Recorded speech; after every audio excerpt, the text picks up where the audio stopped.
Pagpapalago ng turismo ang idiniin ni Senator Lito Lapid sa Pampanga. Pati si Manny Pacquiao na pagpapaunlad ng kanayunan ng nais. Si Tito Soto, pagsasabatas ng 14th month pay ang isinusulong. Sinabi naman ni Senator Francis Tolentino na ipaglalaban niya ang Pilipinas. Pag-standardize ng sweldo ng mga barangay tanod ang gusto ni Congressman Erwin Tulfo. Nagpasalamat naman si Congresswoman Camille Villar sa suporta ng mga Kapampangan. Isa sa binigyang diin ni Benhar Abalos ang libreng pabahay. Pag-alis sa tax sa overtime pay at bonus ang isinusulong ni Mayor Abby Binay. Ibinida naman ni Senator Bong Revilla ang mga naipasa niyang batas. Matibay na ugnayan ng national at local government ang idiniin ni Senator Pia Cayetano. Sa Cainta Rizal, nangampanya sina Congressman Rodante Marcoleta, Jimmy Bondoc at Philip Salvador. Senator Bongo isinusulong ang pinalawak na PhilHealth benefits. Nag-ikot sa palengke sa Dagupan si Senator Amy Marcos.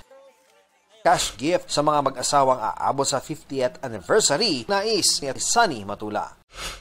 Dumalo sa forum ng mga manggagawa sina Liza Masa,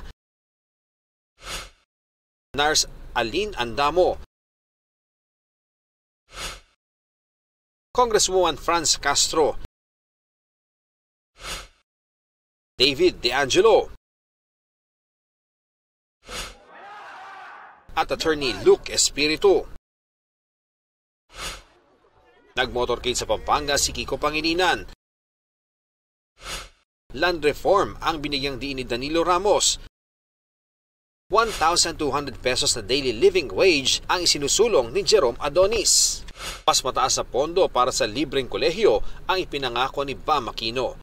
Ligtas at regular na trabaho ay pinapanukala ni Congresswoman Arlene Brosas.